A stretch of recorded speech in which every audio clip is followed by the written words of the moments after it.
السلام عليكم ورحمة الله وبركاته. معاكم مصطفى يوم جديد إن شاء الله، حلقة جديدة في قناتكم يوميات غاوي بادج. النهاردة تجربة جديدة يمكن من نوعها. التجربة دي ممكن تكون حصلت معايا أو أنا جربتها بس من فترة كبيرة قوي، أكتر من 20 سنة، وبفضل الله نجحت. بس حصل شوية مشاكل. فالنهاردة التجربة دي بقى بالصدفة يا جماعة، قبل يعني ما نتكلم في أي حاجة ومش عايزين نطول عليكم. إيه هي التجربة؟ إن أنا أحط دكرين مع انتايه، واشوف الوضع هيبقى ايه، وهل هيحصل تزاوج. يعني بصوا يا جماعه، لا قوه الا بالله، دي المجموعه اللي بنتكلم عليها. الذكر الباند دوت الشكري دوت وايت، والذكر الموف جولدن، والنتايه الباند الجولدن دي. الثلاث حتت دولت يا جماعه، احنا قدرا كده وصدفه الذكر ده كان لوحده، والمطار كان فاضي ومفيش عصافير. فقلت طب ما بدل ما اقعد في المطار لوحده، انا اقدر استفيد بيه، اخليه مثلا مع العصافير عشان نفسيته وحالته المزاجيه ما تبقاش وحشه. خاصه كانوا لسه صغيرين شويه في السن، يعني هم الثلاثه دولت يعتبر كده ايه، ممكن نقول اول شغل كده. ممكن نقول اول شغل، او ممكن يكون الذكر اشتغل. لا، هو عشان على ما اتذكر الذكر ده اشتغل تقريبا عش، ونتايته ماتت. نتايته ماتت، لكن الباند دوت والنتايه دوت اول شغل. فقلت بدل ما الذكر يفضل لوحده، لا انا اخليه مع المجموعه دي اللي هم النتايه الباندد والذكر الشكري وايت دوت. فقلت شوف ربما هل التجربه تنجح. البادجي يفضل ان هو يتربي البادجي في ازواج في عيون منفصله، بحيث ان انت تقدر تحافظ على الانتاج، وخصوصا لو انت بتركب عصافير او انت من هواة تركيب الطيور وبتشوف النتائج بتاعتها، فيفضل كده. اللهم صل وسلم على سيدنا محمد. جربنا التجربه وبفضل الله انا شايف في تألق غير طبيعي. يعني بصوا الذكر الشكري دوت واقف على العش، والنتايه بتخش عادي وبتقوم دورتها عادي، واكنهم مش شايفين ده. فانا حابب انقل لكم التجربه. هل هشوف بقى هتنجح؟ هيتجوزوا؟ مش هيحصل مشاكل؟ هنشوف ده كله. حتى بفضل الله بصوا النتايه قاعده في العش اهي. بصوا مش عايزه تطلع طول ما احنا بنصور الفيديو اهو، حتى نطمن كده، نبص على العش بتاعها بفضل الله، نشوف ايه الدنيا جوه. بسم الله كده اهو، بسم الله.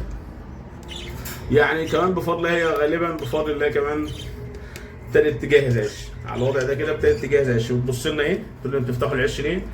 فغالبا هي كده ابتدت تجهز العش.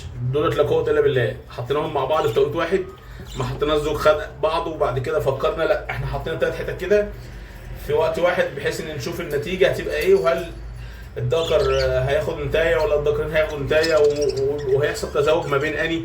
يعني دي برضك عمليه تبقى كويسه شويه اكتر لو انت في نتايه عندك مش شغاله، او العكس في ذكر مش شغال تحطه مع نتايتين، او العكس نتايه تحطها مع ذكرين زي ما احنا شايفين. فالتجربه دي برضك بتبقى مفيده لو حد عنده نتايه ما بتشتغلش، او نتايه فيها مشاكل وبيقول يا مصطفى مش عايز تشتغل، مش عايز تاخد ذكر. لا، هي دي تجربه قدامك اهي، وان شاء الله احنا ماشيين. وغالبا بفضل ان انت دي كمان بتجهز عش وهتبيض بفضل الله على الوضع ده. وهنفضل سايبين معاكم الذكر اهو اللي هو الموف ده، نشوف الدنيا تمشي ازاي. يا جماعه دايما بقول وبكرر الكلام، طيورك من شخصيتك. يعني ايه؟ طيورك متعوده على الهدوء وعلى السلام النفسي، ومفيش ازعاج ومفيش مشاكل. تلاقي الطيور نفسها هاديه، تلاقي الطيور بفضل الله نفسها هاديه. يعني انا عندي طيور بفضل الله هاديه عشان مفيش ازعاج، وما بعملهمش ضغط عصبي ولا ستريس كده ان انا كل شويه اخبط وارزع وافتح العش. لا لا لا لا. فالطيور بفضل الله زي ما انتم ملاحظين الطيور هاديه. بصوا لا قوه الا بالله، الطيور عندي بفضل الله هاديه ازاي. الطيور هاديه بفضل الله بشكل انت مش متخيله. الطيور عندي بفضل الله هاديه بشكل انت مش متخيله. بصوا الطيور هاديه بفضل الله خالص، يعني اللهم لك الحمد يا رب. فالتجربه احنا مع بعض ماشيين اهو خطوات لغايه ما النتايه تبيض، وبرضك الذكر موجود بفضل الله. فهنشوف هل هتتم الجواز ده على خير، ولا هل لما النتايه تبتدي تبيض هيحصل شراسه.